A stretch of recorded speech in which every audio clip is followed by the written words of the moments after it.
I caught my wife did it with my best friend. She even had the nerve to send me Bible verses on forgiveness. Part 2. I returned to work because I needed to be occupied. Distracting myself has definitely helped me deal, and I don't drink as much as I used to. I got a letter from Sue one day at work. I was about to toss it away when I decided to read it. She discussed her individual therapy and how it helped her find some underlying difficulties with herself. The most significant of them is her poor self-esteem. She confessed that the disparity in our appearance made her extremely self-conscious, and that deep down she wanted to be desired by someone other than me. Her sister, she claims, has always been considerably attractive than her, which has led to her poor self-esteem. She said that, despite the fact that she was aware that I was drawn to her and that I made her feel attractive, she sought reinforcement from someone else. She apologized once again, saying it wasn't an excuse and that she was merely searching for a method to ensure it never happened again if I choose to give her another opportunity. She then asked if we might attempt marital therapy to help us work things out. At this time, I had yet to react to anything she or her family had given me. As a result, I just disregarded it. Anyway, I initiated the divorce process, and the first order of business was to divide our funds, which I couldn't do without her approval. We both have individual accounts, as well as a joint savings account, and I'm unable to withdraw what I'm entitled to without her. Despite the fact that I earn substantially more than she does, and have contributed the most to the money in that account, I'll most likely have to share it with her 50/50. Therefore, I just filed the divorce papers. She was served a few weeks ago, and the monkey show began shortly after. She arrived at my residence with the divorce petition in her hands on the same day she was served. I'm not sure how she discovered where I was. We simply gazed at one another for what seemed like an eternity, and all the sorrow from that night returned. All of my feelings returned with fresh strength. I nearly burst into tears again, but I didn't. She seemed to be weeping as she raced towards me and attempted to embrace me. I gently pulled her away, and she burst out laughing. She began yelling, wondering why I was giving up on us so quickly and if we couldn't simply talk it out. I assumed I simply wanted to get away from her at this point. Looking at her made me feel a variety of emotions, so I wanted to get away before I did or said something I would later regret. When I attempted to return to my vehicle, she flung herself on the hood. I asked her what she wanted, and she replied she simply wanted to speed things out, that we couldn't terminate our marriage in such a way until we cleared the air. I gave in since she was obviously not accepting no for an answer and was causing a commotion. When we arrived at my place, I just sat down and listened to what she had to say. She said once again that she would do everything to salvage our marriage, that she does not love Dave, and that she is sorry. She said that she'd done some study on how we may proceed and proposed a trial separation.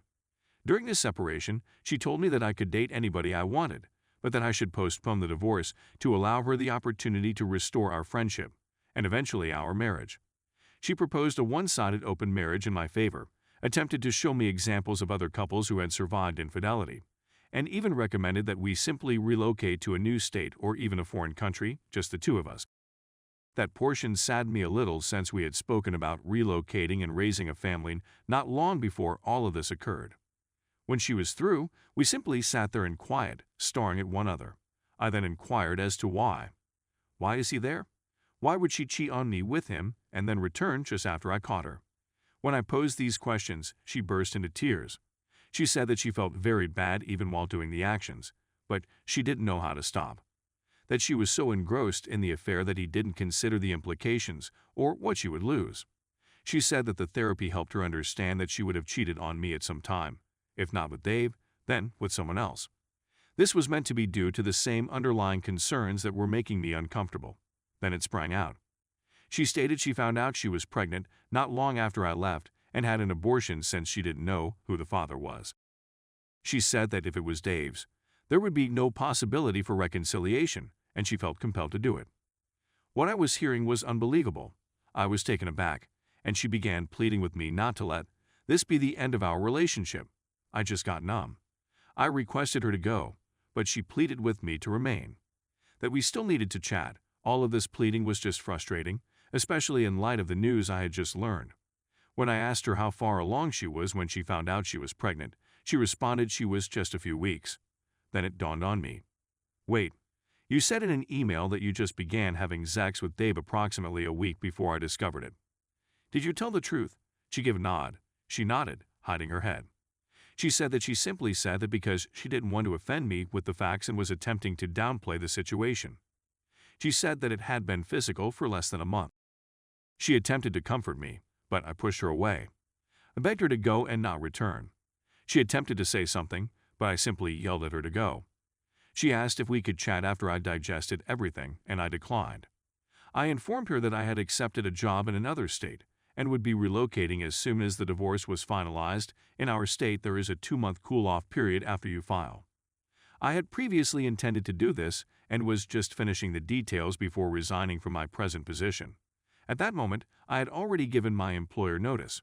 When she heard this, she burst into tears and pleaded once again. I told her she had to leave or I would call the cops. She grudgingly departed, and I sat on the floor, wondering where I had gone wrong. How did my marriage reach this position in such a short time? It simply didn't make sense to me.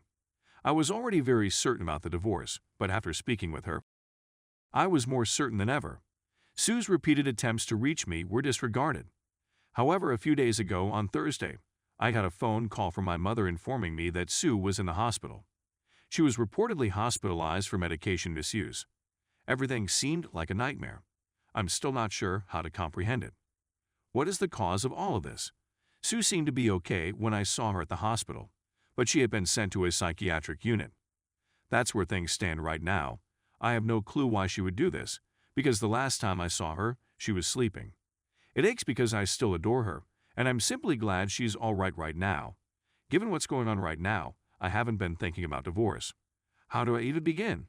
There are definitely a lot of essential facts I'm leaving out, but included them would make this much too lengthy. I simply need advice on what I should do next. I was hoping that my previous update would be my final post on this subject, but here I am again. It's been roughly 8 months since my life devolved into a monkey show, and things are just getting worse. I won't go into depth, but I hope I can provide enough information to elicit some constructive input from you on here. You've been considerably more useful than you realize. Sue was in a severe mental condition the last time I blogged, but she recovered after some counseling. I was heartbroken for her, but I knew I couldn't remain. I know a lot of people have gotten through this type of situation, but I know how I feel. If I remained, I'd be doing more damage than good to myself and her. I'll never get over it, and I'm sure I'll be resentful for the rest of my life.